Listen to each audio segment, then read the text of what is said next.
गोष्ट काईन आणि आबेल. स्मरण वाचन उत्पत्ती 4:4. स्मरण वाचन उत्पत्ती 4:4. काईन आणि आबेल. स्मरण वाचन उत्पत्ती 4:4. हवा आबेलानेही त्यांच्यातल्या पुष्ट मेंढरातून काही अर्पण आणले. परमेश्वराने हाबेलाचा आणि त्याच्या अर्पणाचा आदर केला. आमेन. गोष्ट शेम हाम याफेत. स्मरण वाचन उत्पत्ती स्मरण वाचन उत्पत्ती 9:26-27. तो म्हणाला, शेमाचा देव परमेश्वर धन्य, कनान त्याचा दास होईल. याफेताचा विस्तार होईल. याफेत शेमाच्या डेऱ्यात राहील आणि कनान त्याचा दास होईल. आमेन. गोष्ट एसाव आणि याकोब. गोष्ट याकोब आणि एसाव आणि याकोब. स्मरण वाचन उत्पत्ती 25:31. याकोब त्याला म्हणाला, पहिल्याने तुझा ज्येष्ठत्वाचा हक्क मला मोबदला दे. आमेन. गोष्ट मोशे, अहरोन आणि मिरियाम. स्मरण वाचन गणना 12:3. अख्ख्या भूतलावर मोशे हा पुरुष नम्र होता. आमेन. गोष्ट लिया आणि राहेल. स्मरण वाचन उत्पत्ती 29:16. लबानास 2 मुली होत्या. वडील मुलीचे नाव लिया आणि धाकटीचे नाव राहेल होते. आमेन. गोष्ट डोंगरावरील प्रवचन. स्मरण वाचन मत्ती 5:16. मत्ती 5:16.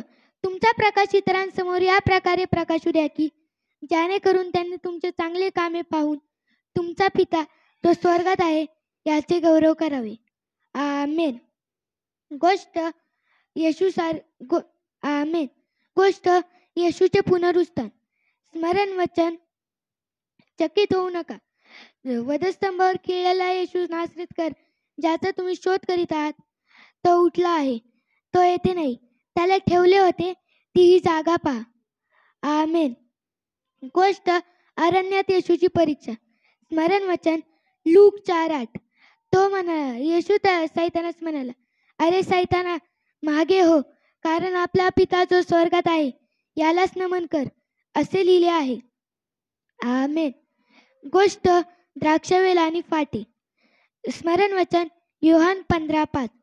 मीच वेल आहे आणि तुम्ही फाटे आहात.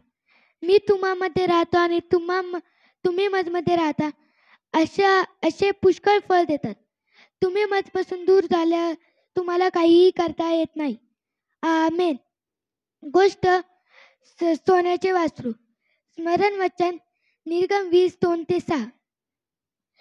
ज्याने तुला मिसर देशातून दास्यगृहातून काढले, तो मी तुझा देव ईर्ष्यावान देव आहे. माझ्या खेरीज तुला अन्य देव नसावेत. कोरीव मूर्ती करू नको.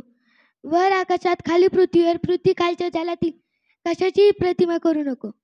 त्यांची सेवा करू नको, त्यांच्या पाया पडू नको, कारण मी तुझा देव ईर्ष्यावान देव आहे. जे माझा द्वेष करीतात त्यांच्या 3ऱ्या-4थ्या पिढीपर्यंत वडिलांच्या अन्यायाबद्दल मी शासन करीत, आणि जे माझ्यावर प्रीती करीतात त्यांच्या हजारो पिढ्यांवर मी दया करीतो. आमेन. गोष्ट शौल व भूतविधा स्त्री. स्मरण वचन निर्गम 20:8. स्मरण वचन निर्गम 20:7. पर आपला देव परमेश्वर याचे नाव व्यर्थ घेऊ नको, कारण जो कोणी त्याचे नाव व्यर्थ घेईल त्याची तो गय करणार नाही. आमेन. गोष्ट 4थी आज्ञा. स्मरण वचन निर्गम 20:8. शाब्बात दिवसाची आठवण ठेवून तू पवित्रपणे पाळ. आमेन. गोष्ट 5वी आज्ञा. स्मरण वचन निर्गम 20:12. आपल्या आई व बापाचा मान राख, कारण जो तुझा देव परमेश्वर तुला देश देत आहे त्यात तू चिरकाल राहशील. आमेन. गोष्ट 6वी आज्ञा. स्मरण वचन निर्गम 20:13. खून करू नको. गोष्ट 7वी आज्ञा. स्मरण वचन निर्गम 20:14. व्यभिचार करू नको. स्मरण वचन गोष्ट 8वी आज्ञा. स्मरण वचन निर्गम 20:15. निर्गम 20:15. खोटं बोलू नको. गोष्ट प्रार्थना. स्मरण वचन स्तोत्रसंहिता 119:30. तुझ्या वचनाच्या उलगडण्याने आम्हास प्रकाश प्राप्त होतो, त्याने भोळ्यास ज्ञान प्राप्त होते. आमेन. गोष्ट येशूसारखी असणे. स्मरण वचन स्मरण वचन. त्यामुळे मी सर्वप्रथम त्यांच्या प्रार्थना, विनंत्या, मध्यस्थी आणि उपकार स्तुती आणि लोकांसाठी राजे व अधिकाऱ्यांसाठी जीवित केली.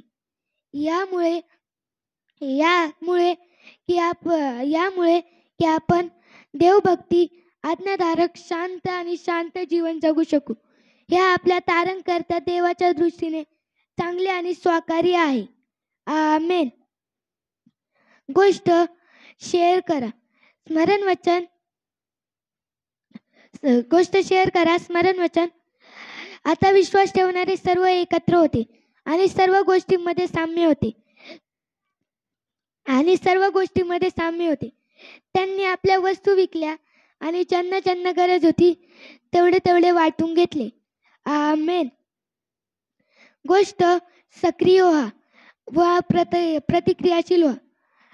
देवाने जगावर एवढी प्रीती केली की त्याने आपला एकुलता एक पुत्र दिला, यासाठी की जो त्याच्यावर विश्वास ठेवितो त्याचा नाश नाही तर त्यास सार्वकालिक जीवन प्राप्त होईल. आमेन. गोष्ट चांगल्या शोमरोनी.